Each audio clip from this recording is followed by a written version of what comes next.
This is Guardian Radio, your station for up-to-the-minute news, intelligent, interactive, and engaging conversation. 96.9 FM. The views and opinions of the hosts and guests are their own and do not necessarily reflect the position of the management and staff of Guardian Network.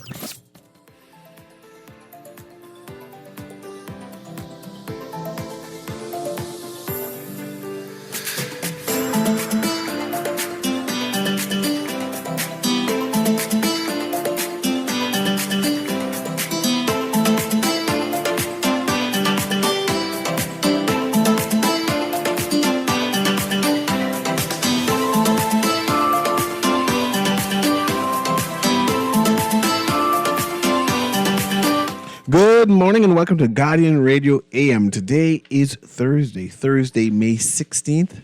As a little after 11 o'clock in the morning, once again, this is CA Newry and I shall be your host for today. Usually on Tuesday, we have Calhoun, Cleveland Innes III, who's a critical theologist, right, who comes and have his series on the show. However, this Tuesday, we were booked out, both shows. Aaron Green's On the Clock with Aaron Green and Guardian Radio AM with me, CA Newry. We're booked out and we had the privilege of having the bishop, or the second in command of the Hebrew Israel, no, what is the correct name? Israel United in Christ. Yes, and we're here and we're privileged to host them and got some insight about their religion. Today, we have Dr. Cleveland Innes III in-house to continue his series, but we have a different aspect or a different approach to what he usually does. We're going to have an open line. Then he said, how you can have an open line and Dr. Innes' approach is so broad. We're going to have an open line to the public to ask Dr. Innes questions, general questions, right? That means you have two questions you ask, then you hang up. Let me repeat that. He asks you two questions. He's able to write it down. We take notes, and then we'll see if he's able to expand on that question. There are a number of people who've been texting us for the past several weeks saying, hey, can you ask Uncle Sarad this question? Can you ask Uncle Sarad that question? And I said, no, but it's not on the agenda today. It's not the topic for today. And I said, no, we can open the lines for that. We're going to open the line for that. And for the curious who see Christianity as a African religion, who see Christianity as a religion of a particular region where we are intimately involved, right? That we as black people, right, was in the center of things. And then those people who are interested to having explained how the pyramids was built, how it seems as if technology existed 5,000 years ago. People who were curious about these extra books, what are the books called, Aaron?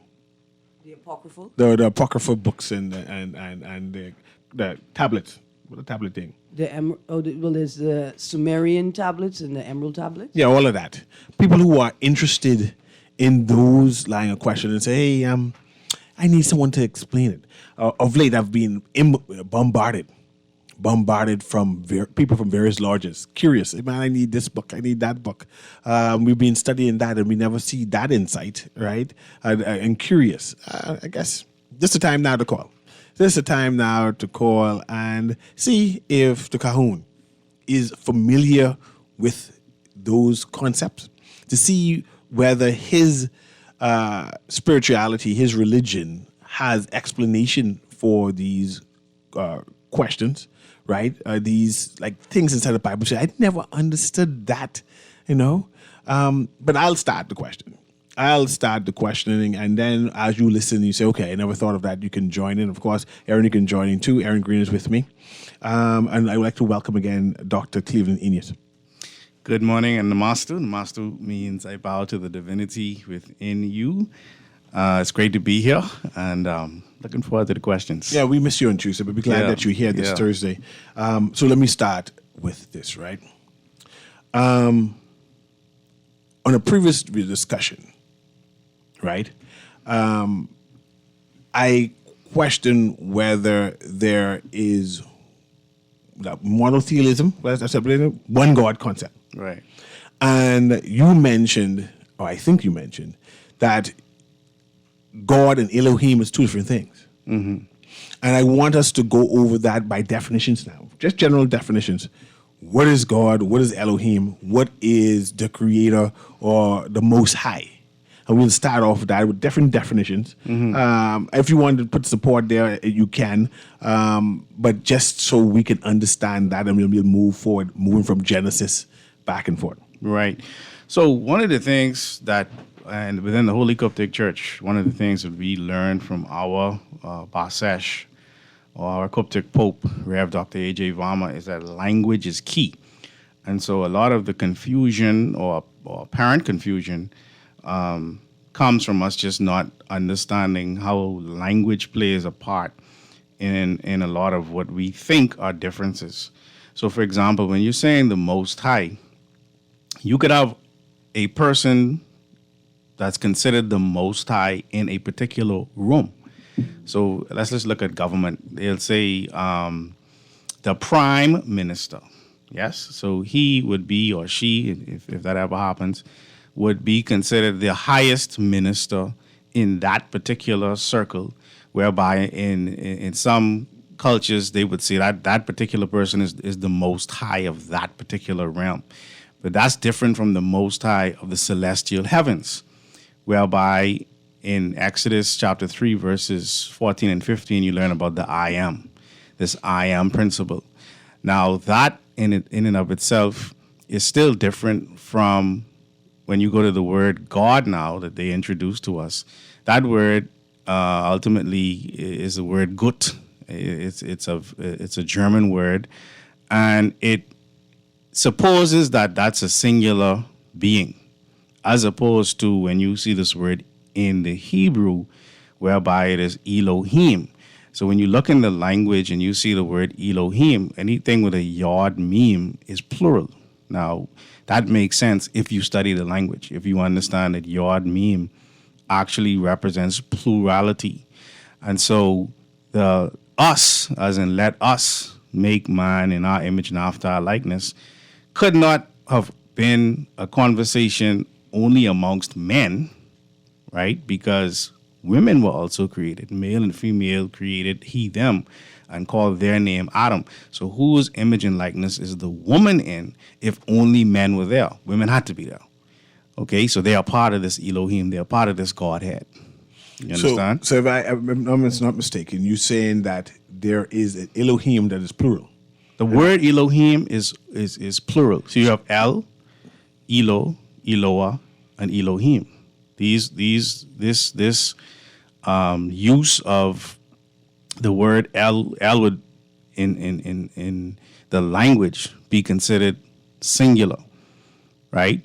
And then you have this El, Elo, Eloah, Elohim. So it'd be a singular, a dual, a tri, or more than two, and then you have more than three, right? So it really just takes some time to just study the language and just appreciate how these words, because the languages that English ultimately comes out of, they're much more specific than English. They have feminine words, they have masculine words, they have plurals, they have singular, etc. That is very much more specific than we see in English. So even though in English you're seeing the word God, it's still saying us. And so then the question is, well, is that God, Jesus, and the Holy Ghost, right? But then which one of them is female? So when they said, let us create man, you suggesting that it was more than one person creating man? But I said us. So us is plural. Now, what again makes a person who's critically thinking about this ask is, well, whose image is the woman in? Because at that point, they're saying, let us make man, right? In Genesis chapter 1, is talking about this creation of who they say is Adam and Eve. And this Adam and Eve, ultimately, which that's not their names either. Even when you go into the language, it doesn't say Adam and Eve. But this tribe, Adam, is being created Genesis 1 and 27, so God created man in his own image. In the image of God created he them. Male and female created he them. All right. And then if you go to Genesis chapter 5, it says, and call their name Adam. Mm-hmm. So the tribe is called Adam. I want to ask a question about creation. Sure. And created, right? God, or the Most High, created man, heaven, and earth, right? The solar systems, right? Can God, who's out of creation, be in creation? Well, Jesus or Yeshua was in creation, Right. and born into creation. And the reason I ask that, right? I want to know if God is in heaven. Yes. And how can God, the creator of heaven, be in heaven? Right. Shouldn't it be outside of heaven? And this again is why we need to understand the difference between God and the Most High. But you're confusing me. Isn't God and the Most High the same person? No, if you go to Psalms chapter 82, right, it makes it very clear about this reality of the fact that Psalm 82 verse 6, it says, I have said ye are gods, and all of you are children of the Most High. Now, some would say, well, that's small g versus big G. But in the Hebrew, it's all Elohim. It's no small g, big G in the Hebrew. So the Most High would have had to exist, or that which caused creation to ultimately come about had to have existed before creation. So existence is before creation. So there had to have been that which existing before creation ultimately was set into motion. Because the word creation means to grow. So let me see if I understand you. You're saying there's the Most High. And you saying the Most High created God? Or because the Most High created the Elohim? Well, yeah, if we go to Revelation chapter 3, verse 14, and it talks about the Amen, the beginning of the creation of God, right? This group called God in Revelation 3 and 14 is talking about a earthly group of gods versus a celestial group of gods. In Genesis chapter 2, verse 4, it says, these are the generations of the heavens and the earth. So there's generations in the heavens and the generations in the earth.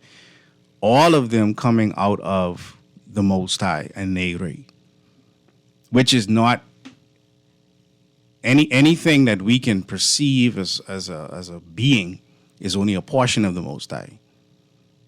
You understand? The Most High would go beyond what we call form or what we understand as a being. The Most High is a mental precept. The Most High, when we talk about God being all-powerful, all-knowing, and everywhere, that's really the Most High, the Newry. And I see you call. I'm coming to you right now.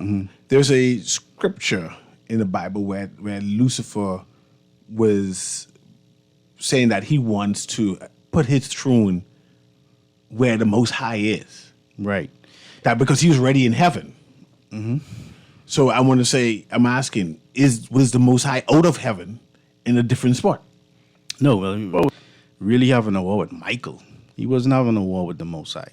Michael just happened to be the archangel who was leading the fight against Lucifer or that serpent. So there's always a portion of the Most High. That's why when the Messiah talks about heaven, our Father who art in heaven, he also said the kingdom of heaven is within. So we all have a portion of the Most High. We have a portion of that divinity within us. And this is what atonism ultimately is assisting those who embrace it with, is becoming one with that divinity. That's at one. This is the salvation that ultimately we are seeking, to become one with our higher principle of the higher principle of the Most High that's within us. And so, again, the languages have thrown us off this path. And we are really calling on Greco-Roman gods and chieftains, really. The names that they're giving us for these gods are really the chiefs of their tribes that they made into gods or the Most High in some instances. So as we read, we come across strange books or books that are not inside my King James version of Bible, right? And then we know that King James did a translation, a variation of existing Bibles, right? But there's a book of Jubilee. There's a book of giants. And I want to know, and I know being a Pentecostal, coming out of Catholicism, right? We don't really acknowledge these books of Jubilee, the book of Adam and Eve. And I would like to know if those books have any credence. Like, did such things really exist? Were there giants? Yeah. Were there fallen angels? Who were these fallen angels? What did they come on earth to do? There definitely are these giants. There definitely are these fallen angels. I would say to anybody who questions the validity of beings outside of this planet coming to this planet, why in the book of Job, for example, are they mentioning star constellations like Arcturus and Pleiades? And they mention Mazzaroth, which is what they refer to as the zodiac or the constellations in the heavens. And Orion. Why are these star constellations being mentioned? Why in Genesis 6 are we learning about these sons of God coming from somewhere? They don't say where they come from. And then they mention that these sons of God, the first group, took them wives and they produced giants, right? Giant, of course, that's a subjective term in terms of you have to have a reference point. In a room full of giants, there are no giants. But obviously, whoever was giving the critique or the perspective of what they saw said, that's a giant. So whoever said that's a giant wasn't a giant. I want to ask another question with John, but I have a caller here because I want to know if giant means big or giant means supernatural powers. Press that, Aaron. Go ahead, Aaron. You going to ask a question? No, I just said I've never heard supernatural powers being referenced to giant. I can ask it again. Go ahead, caller. Can you hear me? Press that again, Aaron. Okay. Can you hear me, caller? I'm trying to connect you, caller. So if you're there, caller, bear with me. Hold the line until we get connected. Just tell the caller, hold the line, continue. We're going to press the button right now. So I know Aaron want to hear this part about giants. What is a giant? The word that is used biblically is the word Nephil, or the Nephilim. So they didn't really have the word giant there, right? The word is a word that ultimately means, they'll say, a bully or a tyrant or a fallen one. So the word giant in and of itself is not actually there. And this is why when we say language is key, it's important for us to look at these words. And So it didn't say giant? No, the word giant isn't actually there. The word Nephilim is there. It's talking about a group that ultimately, and I'm just pulling it up in the Blue Letter Bible, right? This is Genesis chapter 4, verse 6. When you look at this word, giants, H5303, this is in the Strong's Concordance, in the biblical usage, they define the word Nephilim as giants, right? They also talk about a bully. They also talk about a tyrant, right? So the word itself, again, if we go to the Hebrew Chaldee lexicon, this word giants is used to describe these bullying tyrants. You understand? And in many instances, the indigenous people of this planet, called the Tardeneg, who people today would refer to as pygmies, or there are different names that people call them, but these people who originally stood about 4 feet tall, they ultimately were mental giants. So when you ultimately ask the question in that way, as if to say, well, does giant mean supernatural? I think you used the word. These Tardeneg, or what they refer to as pygmy or Hottentots, they have different names for it. These were mental giants. These were the actual indigenous people of the planet who had the sciences, who ultimately had the mathematics, who ultimately brought forth agriculture, who brought forth a lot of the things that today's first world would love to brag about, but not actually acknowledge where they got it from. In the Bible, there's mentioned the mark of Cain. I remember I saw one reference saying, but I mean black people, man, that black people were cursed, and that's the mark of Cain. What exactly is this mark of Cain? The mark of Cain, without having the time to really go into it, is a swastika. What? It was a swastika. It originally you had a symbol that represented harmony with nature. So there's one way you can draw the swastika, and it looks like 4 fours. And then there's another way you can draw it where it looks like those 4s are actually backwards. Right. They say the indigenous Americans, people who would have been on that continent, that was a symbol for them. The former one you described, until the what we call the Nazis took it and flip it. These were people who were adverse to nature. But ultimately, yes, those Cainites, they were black devils. Right? They were the ones who, in Genesis 6, when this statement is being made, my spirit shall not always strive with man, but will only be there for 120 years. What they were saying was, we're going to have to disconnect our link with these group of Negroes, let me say it that way, because they look like us, they have angelic skin, but they're devilish. So they literally were cutting them off. And this mark that was given to them was not so much of a mark to say it was when we look at the story of how Adam and Eve came to be. All right, now I gotta explain this in order to explain the mark. Adam and Eve, I'm using those names for the sake of the conversation, but they were Zakar and Nekeba, right? This Adam or Zakar, he came from a tribe. Remember we talked about Lilith, the queen mother Lilith, and then she had a husband called Simjaza in the Tigris-Euphrates River. He was taken from that land and brought into this Akit Aten. And then Eve in the river valley and brought into this Akit Aten, and they were supposed to reproduce, which they did, to produce Cain. And when they said, you got to get out of here, when they kicked him out, they gave him a mark so that those who, when he went back to the land where he came from, they would suppose that he was that Zakar or that same group that had left originally.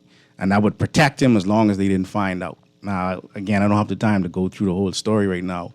But this idea that he would kill his own brother meant that he was adverse in his ways of thinking and operating.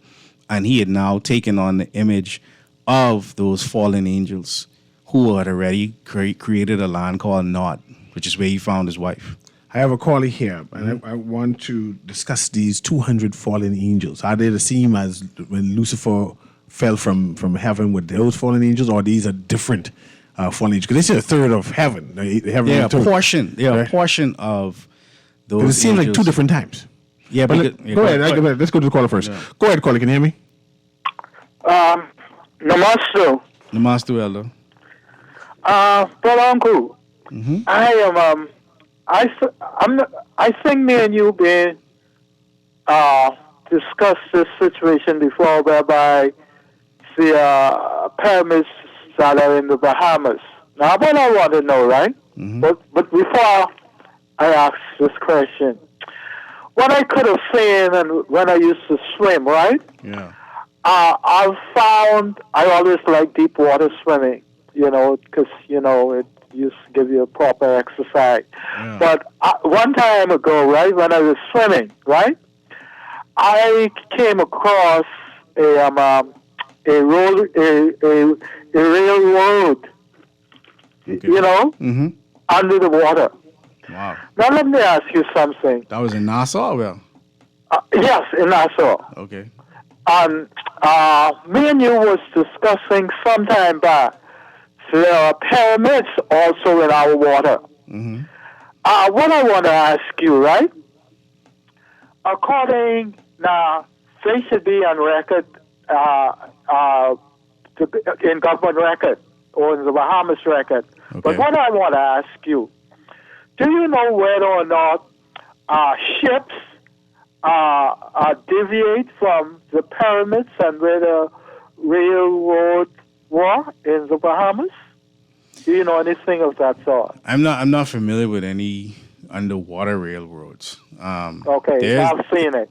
There's a author by the name of David Imhotep who talks about Africans being in this part of the world before anybody else. And he talks about the fact that Grand Bahama, for example, is used as a shipping port. That was something that had been done from ancient times, but because of our location and the proximity to the shipping lanes, etc., whereby he makes reference to this area being aligned with what they would refer to as Atlantis or other ancient cities. So there are authors out there who have touched on that topic. Maybe there are authors out there who have touched on the topic. I'm not personally familiar with. You said you saw him, so I can't take that from you. No, but what I'm asking you now, when you say hello, go ahead. I'm listening. They saw a pyramid. Whosoever you speaking of, the gentleman which you. So there are people. Yeah, there are people who talked about a glass pyramid between Andros and Bimini. And they even talked about pyramids on Andros itself. I've been to Andros. I didn't find any pyramids, but I did find mounds. And in the mound, the gentleman who was taking us on the tour when we were leaving mentioned that in the mound there is a actual hieroglyph of a falcon in the actual mound. Now, let me ask you something. The mounds are in the water or on land? The ones that I saw were on the land, but they do talk of those ones that were in the water, even to the point where they talk about a energy vortex near Bimini, which is, remember when Dorian was trying to go across to Florida and it got stuck over Grand Bahama? Mm-hmm, yeah. There are people who attribute that behavior of that hurricane to an actual vortex, which stopped it from moving and then caused it to head north. Hold your point right there. One day I was swimming, I think it was year before last, sometime or last year. I was swimming in on Long Wharf, and you know I usually go way out to get a good feel of the water. Yeah. And a current just ripped past the bottom of my feet, right? Mm-hmm. And I said to myself, thank God I haven't gotten caught in that in that current, because I don't know where I would have ended up. Mm-hmm. Explain that to me, because the thing is, I don't think the current should have been that sharp in that type of water. Well, okay, let me respond to you. Thanks very much. Yeah. So I grew up as a swimmer, and I trained on a lot of those beaches, and some of the hotels have lines, pipes that push water out at different times. I know I got caught in one of those before. That's pretty scary. That could have been what it is. It could have been a rip current. Again, I didn't have the experience, so I can't say exactly what it is, but yeah. Mermaids. But Elder Bremen, I thank you for your questions. I know I see the lines are lit up. Producer, when you have time, just patch it in. Go ahead, Colin. Can you hear me? Yes. I hope Bremen could remember when he and Elijah Obed, his brother, we all used to jump off the ships, Shillings. Wow. And what he's talking about is the Bimini Road. It's in Bimini. But now, let me ask my two questions, please. But he said he was in Nassau. That's why I asked. Yeah, well, no, I know I could take you to it. Yeah, no, I just telling you what he told me. So, but go ahead. But boy, I got to meet Bremen again. Listen up, though. Mm-hmm. I only have two questions, but I need to listen to it on the phone because the internet is clipping in and out. Okay. First question. Was King James a homosexual that executed his mother? Now, that's 2 in 1. And the second one is, I know of no Caucasian who would allow me to slap him on one cheek and then he can turn the other cheek. What's that story all about? Could I listen, please? Sure. What's King James? They miss out a part. You turn the other cheek and run away. Turn the other cheek and run away. I'm serious, man. I don't know King James personally, so I can only tell you what has been said of him. It is said that he was homosexual. I don't know if he killed his mother, but I do know he comes from a culture that ultimately behaved in that way. You understand? Was King James a Moor? No. No, he's not a Moor. No, not to my knowledge. No. And then the second question was Turn the other cheek. turn the other cheek. That's something that they put in there. If your enemy is telling you to allow him to slap you again, then that's your enemy that put that inside there. In fact, I've seen another interpretation of that scripture, sir.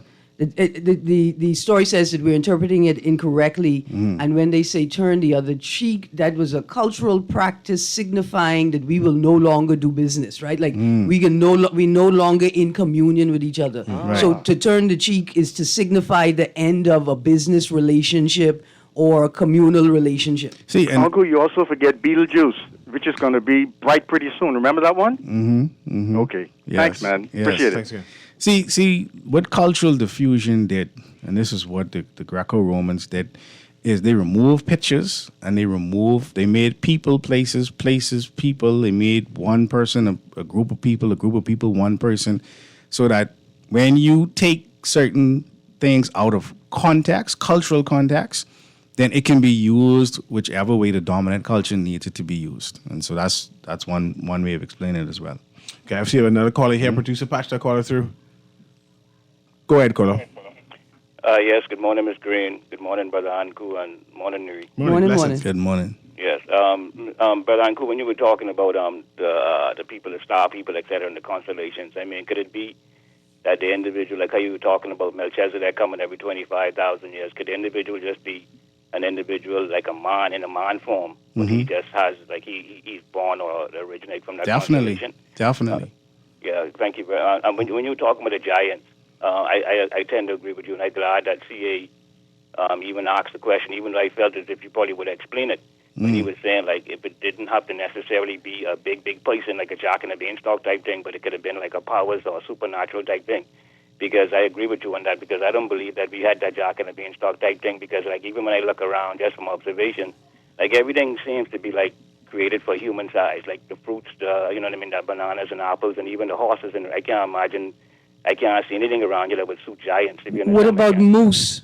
What about moose? Have you ever seen a moose? Yeah, but could Nimrod be like a giant, like an individual, because I think he was a great warrior in the Bible. Could he suit that type of character? Yeah, but he was actually the one going after the giants. He was. Wow, interesting. He was a bounty hunter. He would go after fallen angels. Very interesting. But let me just.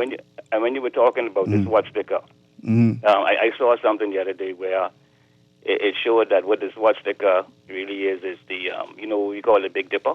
Yeah. And it showed that what this watch sticker really was it was the Big Dipper as it moved the four seasonal, the solstice, four seasonal solstice time period. Right. As it relates to Polaris, like that as it goes around Polaris. Yeah, I see what you're saying. Each point is indicated by one of those arms or those things that stretches out from the end. That's why there's four there. Each one represents the Big Dipper at different points in its rotation around the North Star Polaris, which would align with nature. That's why we should all pay attention to the stars and the celestials being, because obviously those things had some great meaning that individuals took on those symbols, and those things still are relevant to us to this day, right? Yeah. If knowledge is lack of knowledge is what why the people suffer, that means that ignorance is the chains that binds us. You agree? Correct. So I feel as if that the best way to eliminate ignorance, for one, is through intelligent discussion, mature debate, and also though that we must understand that if 10 people have different opinion as it relates to one thing, and there's a definite truth to this one thing, right? Then those 10 people have to realize that all of them cannot be right, right? And the mature thing to do would be able to accept the fact that there's a potential that you could be wrong, and that the bottom line, though, is that the right answer is for the benefit of all of us. And you withholding the acceptance of this thing is actually a negative thing for us, because we need to live in truth and we need to live in righteousness. You agree with that, my brother? I do, but let me say this, though. When we talk about truth, right, when you go to the maxims of Tahuti, it makes reference to truth, whereby it says all truths are half-truths. Yes, I mean, okay, well, right. Yeah, but then again, certain things are definite, though, brother. Like you and I on the radio talking right now, that's a definite, that's a truth, that's a reality. You know, someone could say yes, someone could say tomorrow. But the person who's going to hear this recording, right? We wouldn't be on the radio. No. What I'm trying to say is that individuals listening to us right now. No, I'm with you. Yeah, can say tomorrow. Yeah, right. You were on the radio yesterday. On the radio, and that's a definite truth. Right. Yeah, so when you say that all truths are half truths, I disagree with that, because no, I didn't say that. That's within the maximum of Tahuti, and I gave you an example of why I said. I disagree with the maximum of Tahuti? Right. So let me explain though. Let me see. Let me explain. The people who are hearing us now, they have that truth or that understanding that we're on the radio now. Yes. A person who hears this later tonight or outside of this hour of on May 16th, if they don't know that they're listening to a recording, they too could say, "Well, no, but they're on the radio right now." Yeah, I mean, okay, yeah. And technically, we would be on the radio even though we're not on the. You understand what I'm saying? That's why I said. Yeah, I understand what you're saying, right? But the question would not be, and the thing, the reference I'm referring to wouldn't be if it's live or not. Because so context. I said that individuals tomorrow could say it took place yesterday. The thing I'm trying to say is that they can say it took place. Right, so the context... Yes, so 1,000 years from now, if the recording exists, 1,000 years from now, individuals can listen to it, and even if they don't know our name, right, they can say two individuals were having a conversation, and it was recorded. Right. Yeah. So the key to making the truth absolute... Thanks very much, Carl. No, but I have one last question. Go ahead. Okay, my final question to you is this, my brother, because if you were given a multiple choice question, right? If you were given a multiple choice question, and the question read, "Who is the King of Kings?" Right? And the options were A, Jesus; B, Emperor Haile Selassie I; C, the Shah of Iran, because he himself also claimed the title for a short period of time, right? Or D, none of the above. What would your answer be, Brother Anku? Thank you very much. I'll sit back and listen. Okay. You answer first, Anku, and I'll answer second. It all depends on which class I was in. If I was in history, I could give an answer. If I was in religious studies, I could give another answer. If I said the sport, I'd say Hubert Ingram. Right. It's obviously the right answer. But I mean, in all fairness to the caller, right? This is why I was making the point that the context is key in saying that something is an absolute truth. If I'm a student in a classroom where the Shah was the King of Kings, I would put that answer. If I was a person who grew up as a Christian and I learned that Jesus was the King of Kings, I would have to put that answer. If I grew up as a Rastafarian and I learned that he was the King of Kings, I would have to put that answer. Clearly, they are all correct on some level. You understand? So I leave it there. Let's talk about those 200 angels. Right. Satan fell from heaven. I'm assuming when he fell from heaven, Adam and Eve was not here. Because I assume when he fell, it was such a collision on earth that the entire earth changed. The Adam and the Eve that are being referenced, no, they weren't. They are roughly 50,000 years ago. The fall of Leviathan was 17,250,000 years ago, millions of years before. And when that happened, though, to align with what the previous caller was talking about or even what you asked with the giants, that fall of Satan was not merely a fall of like physical beings. You're talking about bacteria, viruses, and germs that were hitting the planet, and they were bleaching the planet, and they were causing the original inhabitants of the planet to increase in size as well as to have a lighter complexion. So if you do research on animals near the equator versus those further away from the equator, the animals near the equator are smaller and darker. Those that are further away are lighter and bigger. You understand? That was one of the results of the fall of Leviathan. So giants falling didn't only mean they literally fell out of the sky. It was the actual events that were taking place that were causing a change in it's like nuclear fallout. Let me say it that way. So elephant. Initially I thought elephants are huge, but then I thought, but not as big as a woolly mammoth. Right. So you do have differences based on where they were living. Tigers are huge, Yeah. but not as huge as a saber-toothed tiger. Right. And the fact that the planet shifted because the poles were not always iced. You understand? And so all of this is a part of the reality of what is called the creation story. So the 200 angels, that's a separate from Lucifer fall. They are part of the fall. So You had when they say a third of heaven, how much people is that? billions. So when they say 200, how much people is that? That's the 200 from the billions. So you had a war that was taking place outside of this galaxy originally, but then it moved to this. When they say it was being sent to Earth, they weren't only on Earth. They were on other planets as well. That's why they named all of them. None of these names of the planets are in the Bible, but they have Saturn, Jupiter, Mercury, Uranus, Neptune, Pluto. These are not names that we would have called them. We have names for those planets. Those names were given to those planets by those 200 fallen angels. So this war took place outside of this galaxy and in this solar system. This is why you have an asteroid belt. That's the debris of war that was taking place. Let's take this quick break. I see you, caller. As soon as we come out from this break, we'll go engage you two, and you can ask your questions to Uncle Sarah. This guy in Radio A.M. with CA Newry. We'll be right back. Wait, you know what's going on tomorrow? Nobody, what happening? Joe bringing these knives to school. He could do Junior in. For what? But he fooled with Joe girl. Mother sick. And you know Junior don't back down for nothing. So that means you got a big fight tomorrow. So whose side you on? Side? I trying to stay in school, not Simpson Pen. We gotta tell somebody about this fight. Tell somebody. I ain't no snitch. I mean cool, you know. Wait, if you so cool, then you need to stay in school and stay out of the fight. Yeah, but if I don't hang on Joe's side, him and he boys coming for me next. Alright, so we definitely gotta tell somebody. We gotta prevent the fight. What I say, I don't want nobody call me snitch. We could just call Crime Stoppers. You could report what you know, and nobody gotta know it's you. So how did I work? All you gotta do is call them, or you text them through the Crack Crime Bahamas app, and nobody can know it's you. Then the police come looking for me for more info, and when they finish with them, Joe them coming looking for me?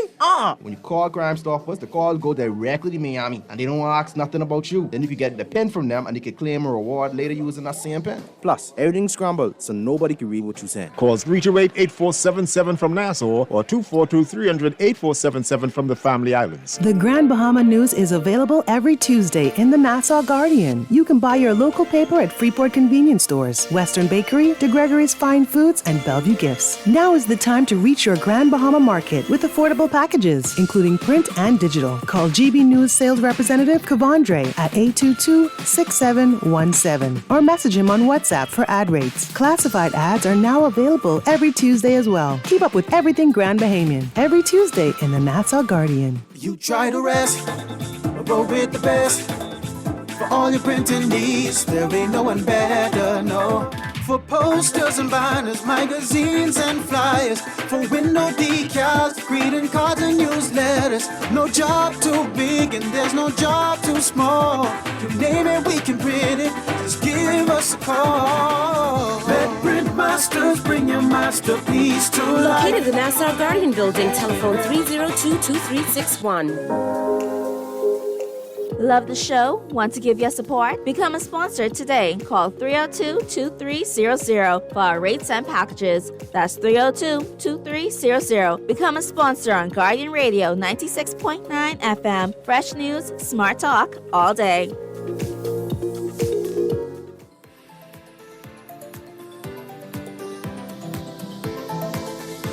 And welcome back to Guardian Radio AM with CA Newry. I see the callers are here, and I promise to go straight to them. So let me do that. Go ahead, caller.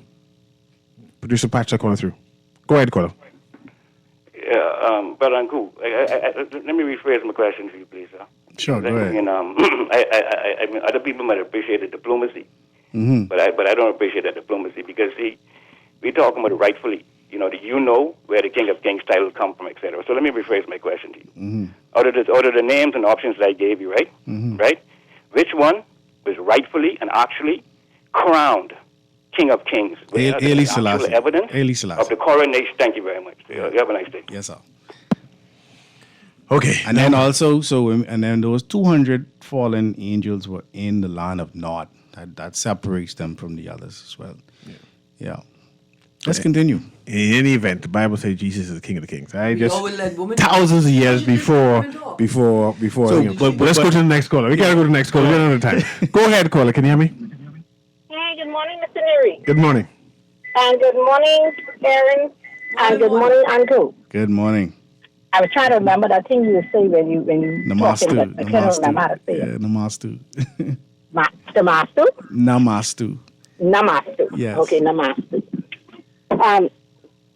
First thing, the gentleman that keep calling about Haile Selassie, I want to ask a question. When you have somebody that is that determined for you to believe what they believe, in all your studies, I'll hang up and listen after I'm done. What do your findings reference those people to? Because I'm very curious as to why he's trying to, and he did the same thing with Mr. Newry yesterday, and then so on and so forth, and it's getting a little weird, for lack of a better word. Right. And second thing, in the Bible, they're talking about this mark, this 666 mark, or mark of the beast, so to speak. What is your findings, your biblical or religious findings on that, sir? And I'll hang up and listen. Thank you. Sure. The first question, in all of my time of doing what I'm doing now, when a person is adamant about their position with regard to their religion or their understanding of a thing, I leave them be. I appreciate that that's where they're at. This is why in the maxims of Tahuti, we recognize that all truths are half truths. Not to say that what anyone is saying is wrong. Is the caller isn't wrong, but at the same time, there are other perspectives. And so, when a person holds on to a perspective in that way, then we just respect that that's their perspective and move on. All right. With regard to the mark of the beast, in the book of Revelation, chapter 13, verse 18, it makes reference to a number 666. But if you look at it again in the language, you would see Zain, Zain, Zain. And it's really going back to a German word, Zyklik, which means to turn things opposite to what they originally were. Going back to the swastika again. All right, that's one example of it. This mark, however, is also seen in the fact that you need it in order to purchase. You need it to buy. All right, so if you look at the word visa, right, we need a visa to purchase. The V and the I in Roman numerals is 6. The S is a Samaritan way of saying the number 6. And the A is a Canaanite Babylonian way of saying the number 6 or referencing the number 6. So you have this 666, which is a system. All right. Thomas Hobbes talks about Leviathan and there's systems and within systems that is very, very complex and is very difficult to see where it ends and where it begins. All of this is making reference to this beast or this mark of this beast. And so ultimately your barcodes that are on your food items or anything that you're purchasing, it has to have a code in order to be recognized by the system that is run by a computer. There's a computer called the Beast, 3666. They're in different parts of the world, and they are computers that ultimately self-program. This is why you see or have seen recently some of the heads of Google and other computer agencies, they're quitting because they're like, we see this getting out of hand. These computers are actually self-programming, and we don't know if we could stop it. Before you go, I know we only have like literally seconds. They put in pig hearts and pig lungs into humans. Yeah. Is that what geneticists? When you making transplants? Yeah. When I was in university, my roommate was a part of an experiment putting pig genes in tomatoes so that they would be on the shelves longer. It's again one of the tools used by this seed that ultimately doesn't respect nature. They're adverse to nature.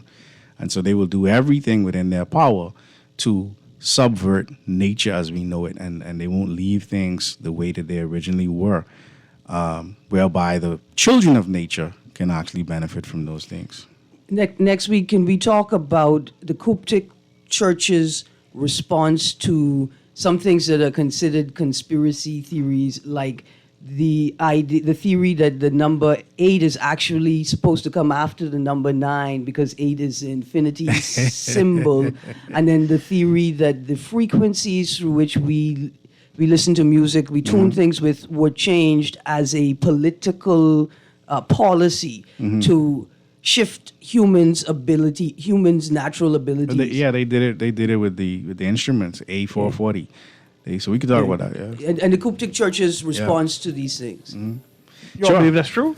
I'm surprised you letting me talk. Well, we could look at the results and we could determine from there. Music allow us to do certain things. Yeah, there's a lot of this is not music, it's noise. It's noise. It's frequency. It's not music. Noise is frequency. Is there such thing as white noise? There is. See, I knew it. I knew it had to come back to that. In the beginning, there was the word, and word is sound, and sound is frequency, and then we all are. Then there became white noise. Anyway, this has been Guardian Radio A.M. with CA Newry. Have a wonderful day.